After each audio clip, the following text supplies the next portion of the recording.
Live from Toronto, my name is Anser Daud and welcome back to DMNN. We bring you a special segment today on the age-old mystery. Are saturated and trans fats really bad for you? Keeping you medically informed for a healthier lifestyle. This is Demystifying Medicine News Network. Researchers at McMaster University have recently published a groundbreaking study in the British Medical Journal. You may likely know that a high-fat diet isn't entirely good for you, but what Dr. Russell Souza and his team at McMaster have found is that the intake of saturated fats may not actually be associated with chronic heart disease, diabetes, stroke, or death. The case for trans fats, however, is quite the contrary, as there is an association between the intake of trans fats and chronic heart disease or mortality. These findings come in the form of a systematic review and meta-analysis of over 123 different observational studies, as opposed to conducting one study on one group of people. What Souza and his colleagues did was conduct a search in a number of publication databases to come up with thousands of studies. Then, two researchers independently investigated the subject matter of all of these studies and excluded the ones that weren't relevant. The next step was to extract important information from the studies that were left. Let's say researchers wanted to calculate the risk for trans fat intake and chronic heart disease.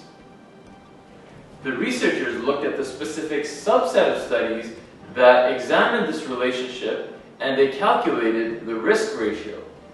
As you can see, there is a significant risk involved, but the case for saturated fats is slightly different. Joining me now is DMNN's correspondent Khizar Karim, who's live on campus at McMaster University, along with Dr. Russell Souza, the primary author of this study from McMaster University Health Sciences, Department of Clinical Epidemiology and Biostatistics. Welcome to the show, Dr. Souza. Thank you, sir. Thanks for having me. We're very excited to learn more about your research, but I'm going to come back to you in just a few moments with some questions. First, I want to check in with Khizar, who's on campus right now. How's it going, Khizar? Hey, Anser. Campus is literally buzzing with the news of this groundbreaking research conducted right in this building behind me. That's great. Do the students have any questions for Dr. Souza? Yes, absolutely. I have with me a fourth year's life science student, Aalok Shah. Hi, nice meeting you. No problem. Okay, so my first question is, many studies are published every year, and they have findings that both agree with the study in question and also go against it. So my question is, why should we trust this particular study, and what are some of its strengths and weaknesses? Great question. Good question. Dr. Souza? Yeah, so I think you raise a very good point as to how believable this study is compared with others. So one of the things we did that was unique in our systematic review meta-analysis is that we evaluated our confidence in our findings using an approach developed at McMaster known as GRADE. And when we take all the factors into consideration, the strengths and limitations of the individual studies that we looked at, really we said we have very low confidence that there truly is no association between saturated fat and disease. This is a very important qualifier that we added to our findings and I think should be used to inform dietary recommendations, i.e. it's too quick to say saturated fat doesn't harm your health. So one of the things that we were able to do is really evaluate our confidence in our finding, which other studies have not. So we're certainly transparent about where the strengths and limitations lie. I see. So based on what you've said, it looks like your findings have a high degree of internal validity. I want to ask you then, would you say these findings are suited for wide-scale practical implementation, or are they only useful for further academic research at this point? For example, can these conclusions be used for policy changes or regulation, or even widespread education? What is their external validity? Right. So I think one of the important things that we've been able to do is point out directions for future research. So historically, dietary guidelines have moved towards what we call a reductionist approach, such as making specific recommendations for nutrients. Now, this paradigm has been very useful for what we call micronutrients, such as vitamins and minerals, whereby if someone is deficient in vitamin and mineral, you can supplement them with that vitamin and mineral and their health will improve.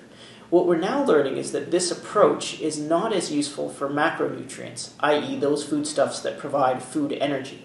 And what I think our meta-analysis highlights is that there's a need for appreciating a broader picture of food when it comes to evaluating chronic disease risk with respect to macronutrients. What we've learned is that dietary recommendations need to move away from this single nutrient approach to disease reduction and more look at entire diets. Thank you, Dr. D'Souza. Once again, that was Dr. Russell D'Souza, the lead researcher on this study. I want to check in with Khizar again now. Khizar, do we have any more questions? Yes, absolutely. I have a fourth year's humanities student, Mario Hanna. Hey, nice to meet you. Nice to meet you.